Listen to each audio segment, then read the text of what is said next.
Ponto de vista narrativo é algo bem simples, mas quando você está começando a escrever, pode gerar dúvida na sua cabeça. Não é raro a gente pegar um texto de um escritor iniciante, onde ele está escrevendo em primeira pessoa, no primeiro parágrafo, no segundo parágrafo ele pulou para a terceira pessoa e nem percebeu, depois no terceiro volta para a primeira pessoa, e isso vira uma bagunça. Então aqui nesse vídeo de hoje vamos entender melhor como funcionam os pontos de vista narrativo e qual o melhor ponto de vista narrativo para cada tipo de história. Primeira coisa, então, ponto de vista narrativo de uma história é de onde que o narrador está contando a história. Ele faz parte da ação? Então ele é primeira pessoa.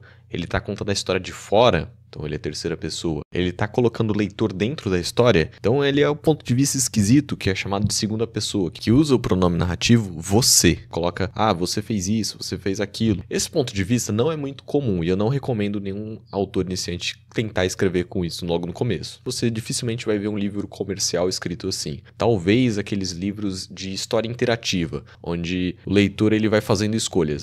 Vou abrir a porta. Ok, se abriu a porta você vai para a página tal. Você entra no quarto, você tem duas opções. Acender a luz ou fechar a janela. Se você resolve abrir a janela, vai para a página tal. Se você resolve acender a luz, você vai para a página tal. E daí você vai interagindo com o livro. Não é bem um livro assim de narração de história. É mais para um joguinho, sabe? Que a pessoa vai interagindo com o livro, fazendo escolhas. Parece um jogo de RPG. Eu abordei o segunda pessoa aqui só para você ter uma noção de que existe esse ponto de vista narrativo, mas a gente não vai se aprofundar nele não, tá? O ponto de vista narrativo mais conhecido, que você provavelmente já deve ter lido vários livros, é o terceira pessoa. Então, como o próprio nome já diz, ele está em terceira pessoa, então a gente vai ver os pronomes referentes à terceira pessoa. Ele, dele, ela, dela, eles, elas, deles, delas, eles e elas. Com exceção de quando o personagem está no meio do diálogo, onde ele pode estar falando com outro personagem e se referir a você ou falar eu. Este é um ponto de vista narrativo que permite uma flexibilidade maior da história, com a possibilidade de uma criação de tramas mais complexas, uma vez que sua narração não está presa a um único personagem, que é diferente de quando a gente está no ponto de vista em primeira pessoa, que a gente vai ver daqui a pouco. Esse narrador ele não está preso a um único personagem, nem a um tempo, nem a um espaço específico. O grande perigo de você utilizar o terceira pessoa é você cair no risco de fazer exposição demais da sua história, né? É mostrar de menos e contar demais, né? O oposto do que a gente deve fazer naquela ideia do mostre, não conte. Outro detalhe aqui é que existem 3 variações do terceira pessoa, que é o terceira pessoa onisciente, terceira pessoa limitado onisciente e terceira pessoa objetiva.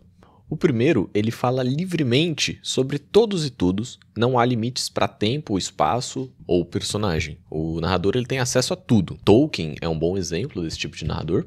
O segundo tipo é o terceira pessoa limitada onisciente. Ele é um pouco mais seguro de você escrever, porque você escreve em terceira pessoa, mas você mantém os pensamentos e sentimentos limitados a um personagem central. Um bom exemplo disso é Harry Potter, né? O leitor tem acesso às cenas através do tempo e espaço, mas ela está sempre limitado ali no entorno do Harry, na mente do Harry, aos sentimentos do Harry, como que ele interage com aquela informação. Isso ajuda a deixar a história mais controlada. Você, claro, pode misturar, esse capítulo vai ser focado nesse personagem, e esse capítulo vai ser focado no outro. Quem faz muito isso? O George Martin. Na Guerra dos Tronos tem capítulo do Ned Stark, onde a gente está focado na visão, no pensamento e sentimentos do Ned Stark. Tem acesso a tudo que está ali em volta, mas o foco está no Ned Stark. Tem capítulos do Jon Snow, onde os sentimentos, emoções é do Jon Snow, mas é uma visão mais ampla. Tá no terceira pessoa onisciente ali, que sabe do que está acontecendo em volta. Você vai colocar várias perspectivas de narração. Agora eu vou falar desse personagem, ou agora eu vou falar desse, né? Focado mais nesse personagem, focado mais no outro.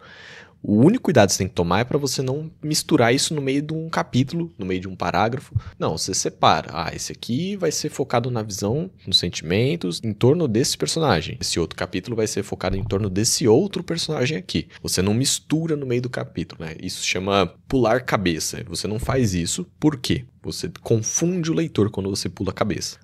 Tá falando um personagem, de repente tá acompanhando o pensamento de outro personagem. O leitor ali ele vai ter que parar para entender o que tá acontecendo e no fato do leitor parar de ler, ele se distrai. Você não quer isso, você quer manter o leitor concentrado, você não quer lembrar o leitor que ele tá lendo. Então você controla isso. Se eu quero colocar vários POV, que é o que chama, né, esses pontos de vista narrativo de vários personagens diferentes, a gente faz em capítulos separados. Capítulo do Jon Snow, capítulo do Ned Stark, capítulo do Tyrion.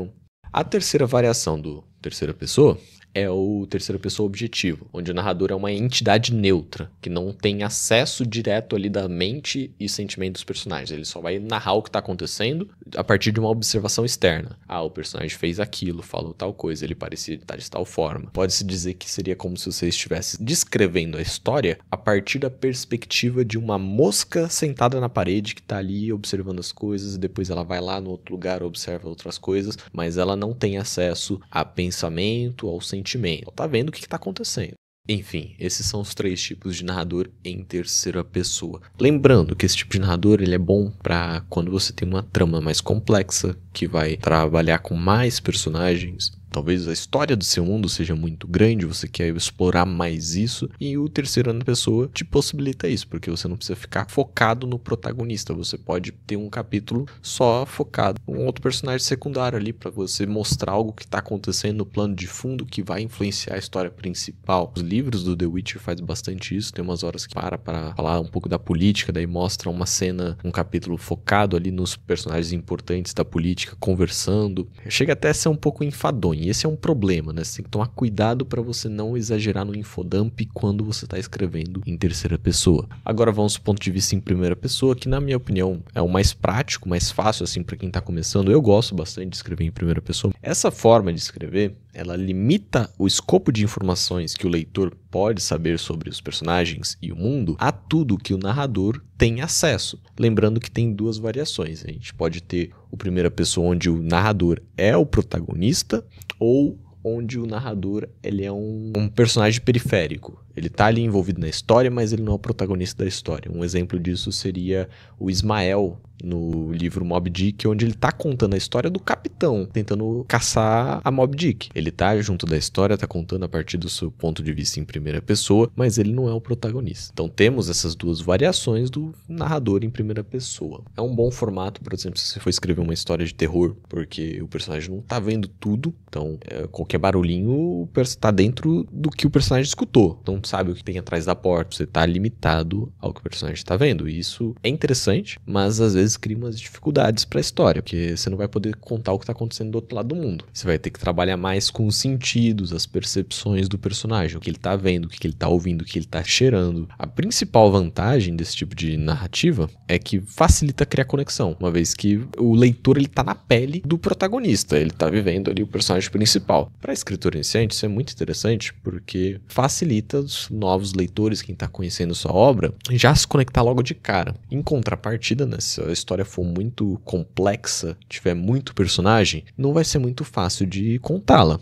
Eu diria assim, sua história tem um personagem principal e uns 5 coadjuvantes. Escreve em primeira pessoa, que vai ser mais tranquilo, mais fácil. Você não vai ter que contar muita coisa. Agora, se sua história já tem muitos personagens, que nem Game of Thrones, aí escreve em terceira pessoa mesmo, que vai ser mais fácil para você contar tudo o que está acontecendo no seu universo. Eu queria deixar aqui um exercício legal para você fazer, é pegar uma cena e descrever ela em primeira pessoa, depois você pega essa mesma cena e descreve ela em terceira pessoa. Pode ser uma cena básica, como um personagem indo buscar um copo d'água, mas o importante é que você faça o exercício e experimente escrever tanto em primeira pessoa quanto em terceira pessoa, até achar o formato que é mais confortável para ti, que mais se adequa às histórias que você quer contar. Beleza, eu vou ficando por aqui. Se você quiser se aprofundar, eu tenho um material que eu preparei para escritores iniciantes, que é o essencial para escrever o seu primeiro livro, link na descrição.